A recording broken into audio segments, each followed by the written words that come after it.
Welcome to the Nightwatch Commander Podcast, Episode 1. This is the Commander speaking.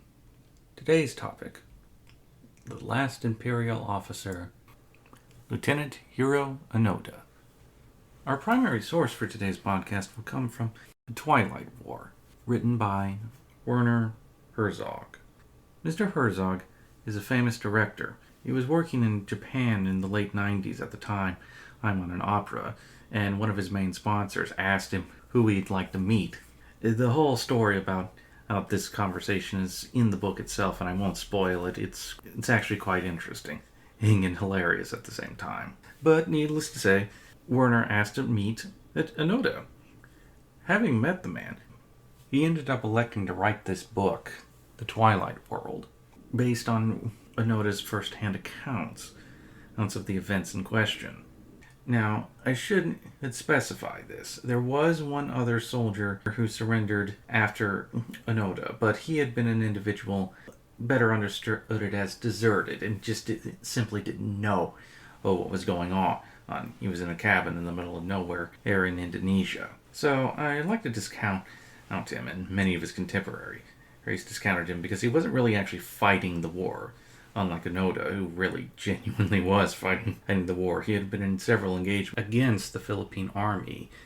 The total number of casualties and fatalities, for that matter, that Onoda caused as part of his continued fighting is unknown to be exact, but it's estimated in some estimates as around 30 soldiers and civilians. It's the end of the war till the moment he actually surrendered, because he genuinely thought the war was still going on. Amazingly, he would continue fighting the war not into the 50s, 60s, but into the 70s. 1974, or would be the year he finally surrendered. We'll get to the exact date later in this podcast. How did this happen? The answer is a number of factors, but the first and foremost was Onoda's actual orders. He had been stationed on an island known as Lubang, specifically as a stay-behind, as the Japanese Imperial Army retreated from the area. Lubang is an island that finds itself on the southern side of the entrance into the Manila Bay area. Look it up on a map and you'll figure out that, this strategic location that even if you were retreating, you'd want to have someone who was able to stay behind, continually sabotaging, collecting intelligence, making a muck of the enemy, and his ability to operate in the area as best you could. Now, in the case of Onoda, he had been uniquely trained in this sort of work. It was, in fact, largely considered dishonorable.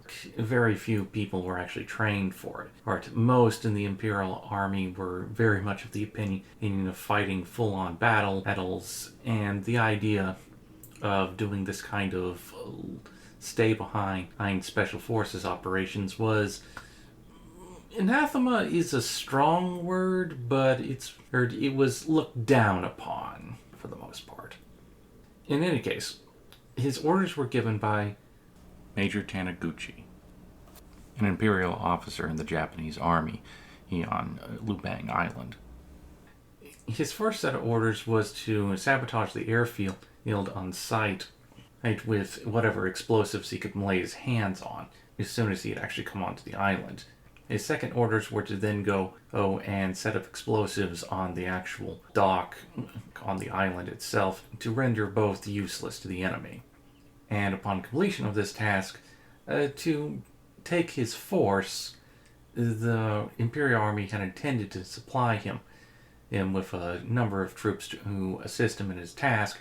He ended up mainly actually collecting them himself instead of Imperial Command actually assigning them to him.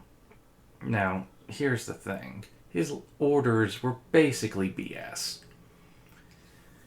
The Imperial High Command in Japan itself knew that once they were out of the Philippines, they weren't coming back. Their end goal at this point was their own survival as an institution.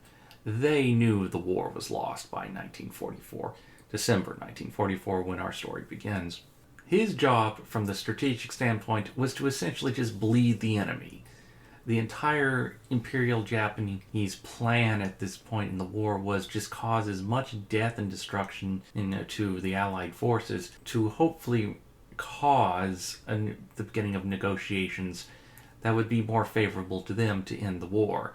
They knew they'd lost, but they had wanted to achieve even end result that didn't see their literal institution, the Imperial Army, and the Imperial Government of Japan within Japan itself, to be completely disestablished. And Onoda was just a small cog in this process. He was lied to, effectively. Onoda, however, could not have had foreknowledge of this fact, and so, like a good Imperial soldier, he set about the task at hand. Onoda's plan was, with the completion of his two primary objectives to sabotage both the airfield and the pier in question, he would go into the jungle and commence his full mission, which was recon, intermittent sabotage of enemy forces on Luoyang Island. And he was quite bluntly given two orders. First, his mission was not to end until Imperial Command personally had a representative come back and tell him it was over.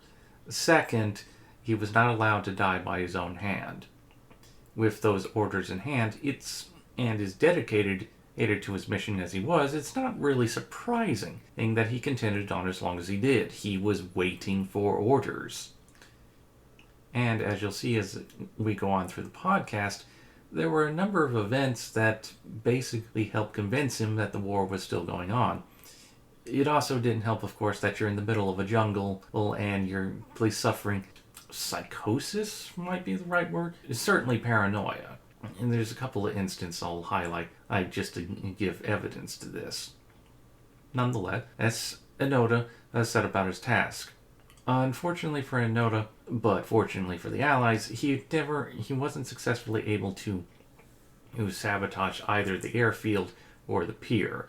The former due to a strategic decision on his part that he essentially guessed that the airfield itself would have been bombed anyway, and that he didn't need to do any actual major explosives, though he was intelligent about it. He intentionally set up some fake airplanes on the airfield itself, hoping essentially that the Allied air forces would come in and just bomb the heck out of the airfield. He didn't do his job for him. They ended up only coming in and strafing it. Even so, the airfield itself, so far as I can tell, was never actually put into use by the Allied forces anyway. And secondly, the pier, well, that ended up being an incident where he was sabotaged by his own Imperial colleagues.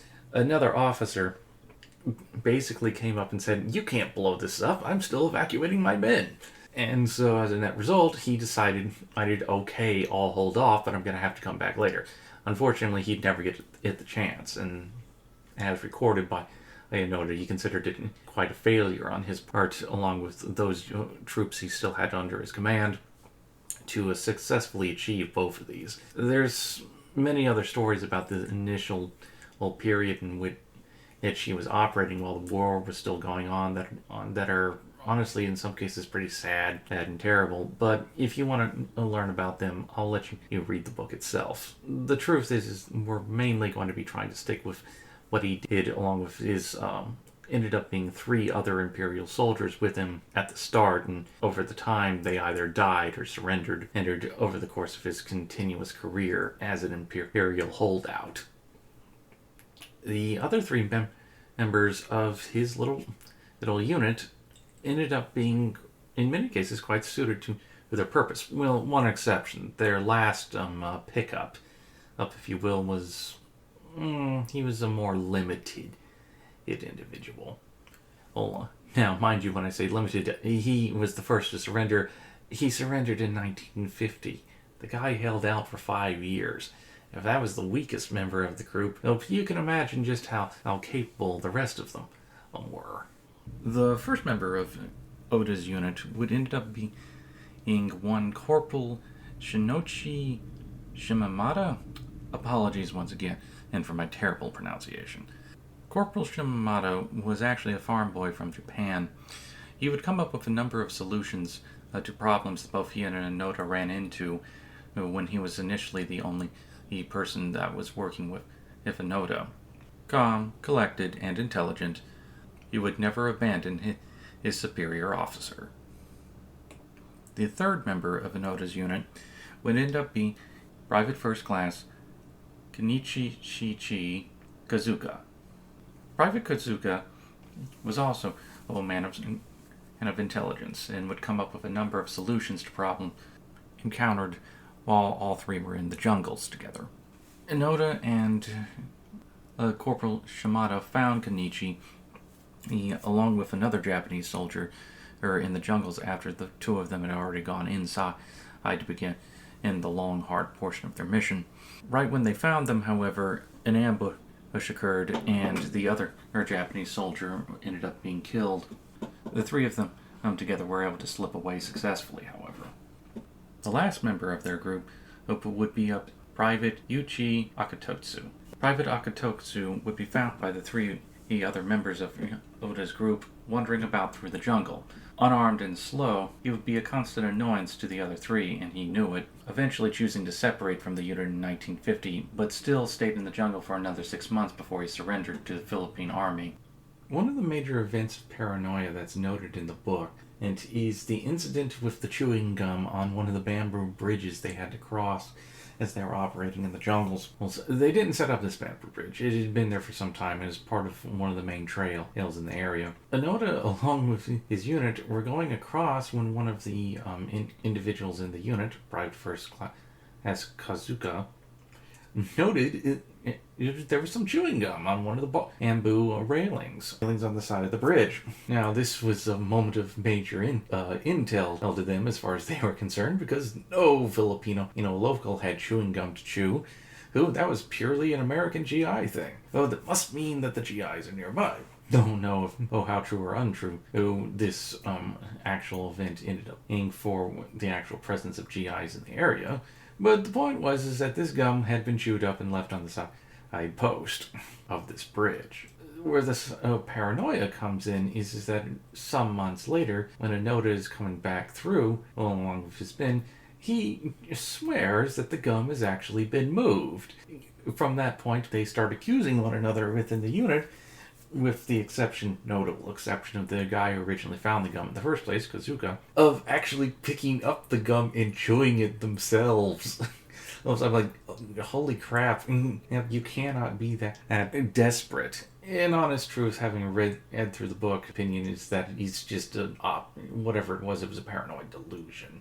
None of the guys still in the unit had actually picked this thing up or anything. It's just what happens when you're in the middle of the jungle. You start seeing things. But it's amusing just how soon when you start having these problems relative to the amount of time Oda actually was in the jungle itself. Nonetheless, despite the accusatory nature they had with one another, they ultimately settled and moved on, not letting the incident itself break up the unit or cause any genuinely great disquiet. But it's still notable that just how much even little things influence people's thought process, particularly in high-stress situations. Another issue showed up before too long, however, and that was the issue of dealing with the maintenance of their weapons. Even before the end of 1945, rust had already started to accumulate on all of the metal equipment they had with them, most notably, of course, their rifles, and somewhat on Inoda's family heirloom, his personal sword. In addition to that, their ammunition packs had also started to rust. So a solution, and from their perspective, needed to be found relatively quickly. They understood that they needed oil. Any kind of oil, in order to both preserve and clean the rust away from their weapons. In the end, they realized that the only source they could possibly come from would be coconuts, as they were quite prevalent on the island. The trouble was, none of them knew how to get oil from the coconuts themselves. They tried multiple techniques, but in the end, it was Kazuka who ended up figuring it out. He had remembered that one of his neighbors back in Japan was an individual who had been well-traveled and actually had worked in a restaurant in Europe doing Italian food, and that how they could get oil out of the coconuts was to literally distill them. They ended up stealing, apparently, a rather large pot from a local village Usually, when it came to various and sundry pieces of equipment or resources, they would raid the locals on the island. They then took coconuts, physically they mashed them up, added a bit of water, and of course waiting for a day in which is particularly misty, so as to cover the smoke from the fire they would have to make, which was not small, in order to boil up this concoction and distill it. They managed to actually produce a sufficient amount of coconut oil, and maintaining this technique, not only did their weapons remain in tip-top shape, there would be no signs of rust found on any of the equipment that Onoda had when he finally surrendered 30 years later in 1974. His sword was in the best shape if it had been in the day he walked out of the forest as when he walked in. Throughout all of this, of course, there would be a number of engagements with the Philippine Army and the local police force.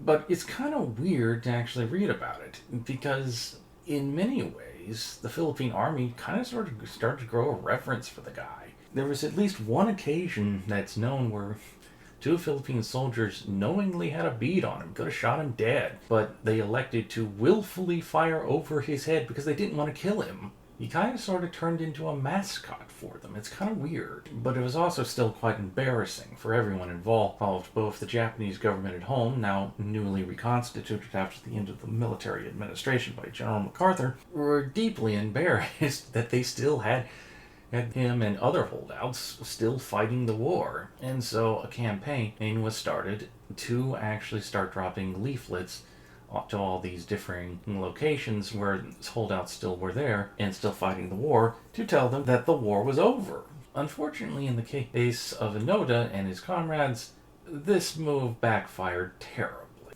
Whoever had put together the leaflets to be dropped from the aircraft had not done his job all that well, and due to a number of misspelling, Onoda and his soldiers all concluded that it was enemy propaganda, and thus continued the paranoia in their minds that the war must be continuing and it must be going on. So, ironically, the means of attempting to convince them that the war was over was having the absolute opposite effect.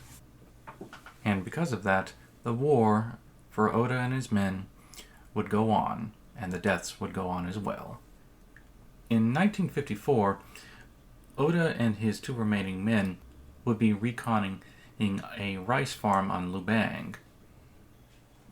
What they were after, though, was not the actual rice in the rice paddy, but a cow that had seemingly crept towards their position. The three of them decided they were going to get this thing. What can you say, being out in the jungle? Well, for, at this point, like the year is 1954, you have to maintain morale amongst yourselves somehow, and in this case, they wanted their meat. Unfortunately for Corporal Shinomata, this would be his end. The Philippine Army had set at the specific location up to try and draw them out. They knew relatively where they were at, and they laid in ambush. Shimada got impatient and went out to try and retrieve the cow himself, at which point the Philippine Army, a unit that had laid the ambush in the first place, opened fire and hit Shinomata in the head. During the engagement, Onoda did successfully hit one of them, but the Philippine soldier that Onoda had successfully shot was dragged off before Onoda could confirm whether or not he had been killed or not. Note, I don't have any information of who this Philippine soldier was, or if he lived to tell the tale afterward. As for Shimada, his head wound was fatal. The Philippine Army unit elected to disengage as both Onoda and Kazuka continued firing upon them. Onoda was able to go up and confirm that Shimada was dead. It's not clear here how many engagements with the police and the Philippine Army Onoda had. But one of the interesting things to note was the changes that were happening before their eyes as time marched on and technology marched on. Even from their limited vantage point, and it was limited. For one, because of the Vietnam War, they could actually see US B-52 bombers lifting off and flying overhead from their base in the Philippines to bomb targets in Vietnam. Now, mind you, they didn't know what type of weapons the B-52s were dropping, of course. Whereas they weren't close enough from their island to actually see the weapons being loaded, and clearly they're not in Vietnam to see them dropped. But they could see the aircraft flying overhead. And B-52s, if you've ever seen one, are significantly larger than any aircraft that existed in World War II period. In addition to that, they were drawing their own conclusions from many of the different leaflets, newspapers that were being dropped to their position in the hopes that they would realize that the war was over and surrender. But instead, they were coming to different conclusions throughout. One of them, and this I find incredibly interesting, was that Onoda made the assumption, based on what little information that he had, that India had rebelled against the British and changed sides. And Siberia had broken off from the USSR and also changed sides, and in doing so, provided a new alliance for Japan to continue to sustain itself in the war. Now, of course, both of these scenarios are totally insane. India is probably a closer possibility than Siberia, perhaps, but even when the Japanese executed a plan and to try and invade India so as to cause a rise up against the British imperialism, it was a complete and utter failure. But that particular offensive is beyond the scope of this podcast. Still, it's important to note just how far the human mind is willing to actually twist itself if it chooses to believe things that are definitely not true. But that's not to say Onoda was an unintelligent person. For instance, there was an event in 1971 that is actually truly notable. One shows that Onoda was in fact a man of great intelligence. One night, as Private Kazuka and Onoda were looking up at the sky, they noticed that it looked to be some object going overhead. This object, though, was moving in a weird way. At first, they were thinking, it must be a comet. But Onoda, just by looking at this object, came ultimately to a different conclusion. And that was that it was a satellite. And now, I mean a satellite.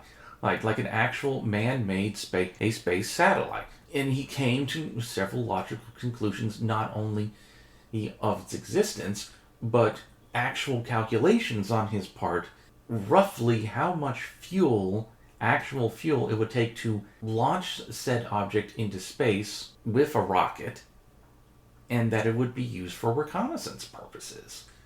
Essentially, this guy who had been stuck in the jungle for 30 years, with just a few rudimentary notations and ideas put into his head, came to an understanding of the usefulness for military purposes of space technology. While it's not confirmed in the book that this really was a satellite or not, it was certainly possible. By 1971, unspy satellites had been a thing for almost a decade. It shows that it wasn't that Onoda was stupid, it's just that he had simply convinced himself that the war was still on. All journeys find their end, and eventually, however. For the case of Private Kazuka, the end would be October 19th, 1972. As they were going through the forest, some piece of metal or tin foil distracted them while they were in hiding, and Kazuka went out to see what it was. At which point, a Philippine Army unit that had been lying in wait for them opened fire, and Private Kazuka was struck in the chest. However, the Philippine Army unit that had opened fire wouldn't advance to confirm the kill, and Onoda was able to slip away. For Onoda, the end, however, would not be death. On February 21st, 1974, Onoda came across a strange sight. A tent had been set up in the middle of a slightly open area of the forest. Flying above it was a Japanese flag. The proprietor of this camp was a Japanese university student by the name of Norio Suzuki. Suzuki is an interesting character. He had essentially come to the end of his university courses and determined that he was going to become a Japanese businessman, and as he put it, saw his whole life ahead of him, with very little time for his own private hobbies, and decided that he was going to go on a great adventure before he went into business. He decided that he was going to set out to the world and find 3 things. First, Onoda. Second, the Yeti in Nepal. And third, in China, a panda. Fortunately for Onoda, he had picked him as the first on the list of things he was going to go find. Onoda, finding him alone, confronted him, and after having a long conversation in which she accused him of being an American spy, ultimately Suzuki was able to convince him to stand down and actually have a conversation with him. Eventually, Suzuki asked Onoda, what would it take for him to actually believe that the war was over? And Onoda gave a straightforward answer. He wanted one of his superior officers to come to him and order him to stand down. Suzuki, in probably a moment that probably shocked Onoda slightly, said that not only was that okay, that he would be back in 3 weeks and would be able to provide exactly that. At this, Onoda decided upon 2 things. First, that they would indeed set a time and place for him to come back to this location to meet with the superior officer that Suzuki was able to find. Second, as proof that one, he was still alive, and that this was not an attempted trap on his part, he allowed Suzuki to take a picture with both him and Suzuki, where Suzuki was carrying Onoda's rifle. Picture in hand, Suzuki set off back to Japan to find one of Onoda's superior officers. In a great moment of fortune, he managed to find Major Taniguchi, long since in retirement, running a little bookstore. And so, on March 9th, 1974, Onoda's war would come to an end. Suzuki, true to his word, returned and waited for Onoda to come out to him. He did so. And with Suzuki that day was Major Taniguchi, retired. With Taniguchi, he was written orders that by order of the Emperor, all full operations of the 14th Army, which Onoda had been attached to, were to cease of that day, 0800 hours, March 9th, 1974. Onoda, probably in both shock and exhaustion, finally collapsed on the spot. After recovering, the 3 of them headed to a location known as Hill 500 on Lubang Island. It had been a split place. Onoda and the Philippine military had a number of hit-and-run engagements throughout the past 30 years. Waiting was a Philippine Army unit in full regalia in uniforms to give an honor guard for an official surrender. Onoda, walking past them, performing a parade ground observation of the unit, stopped at the unit commander, officially handed over his rifle as surrender, and then handed over his family sword. The officer in question, realizing the momentousness of the moment, elected to hand back the sword for Onoda to keep. There would still be one more tragedy to this story, however. Suzuki, true to his word, as he had been true to Onoda, went to Nepal to try and find the Yeti. He died in an avalanche. Onoda himself immediately set out for Nepal to try and find his grave. He was successful. For Onoda, life would not come to an end anytime soon, however. Though the culture shock of him coming into Japan in the 1970s versus the Japan he had left was significant, and significant enough that he would spend much of his time outside of Japan. He married 2 years after his surrender, ultimately electing to move to Brazil to start his own farm. Members of his family had gone on to Brazil themselves, and he met his brother and continued his life until his end in 2014, where he died at age 91. In the intervening times, in addition to farming, he would come back to Japan, and where he applied his skills, teaching the youth of Japan in a school he had set up to teach them survival skills and other important pieces of knowledge of both nature and animal life that he had learned over his many decades. Onoda himself would have no children, but I like to think that those children he did teach carry on his legacy and knowledge that Onoda gained whilst living through his 30 years of his Twilight world. Epilogue. The people of Japan are truly a people of great strength, with the ability to overcome much and a willingness to achieve moments of great significance. Japan itself as a nation will be one of the nations that goes into the future as a strong one. I hope you'll join me for future stories when it comes to Japan and elsewhere. as this podcast will not limit itself to just one nation, nonetheless. If you've enjoyed this episode of the Nightwatch Commander, and don't want to wait until the next free episode comes out, the first bonus episode, my immediate thoughts and reactions to the film Oppenheimer, that's just come out, is now available on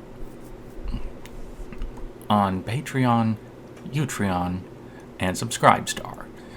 However, for this special content, you will have to become a supporter of the Nightwatch Commander Podcast. Now, with that said, as I promised in my pilot episode, I choose to close all of my podcast episodes with this. A blessing to you all, having listened to this point. May the grace and love of the Lord Jesus Christ be upon you all. Until next time, this is the Nightwatch Commander.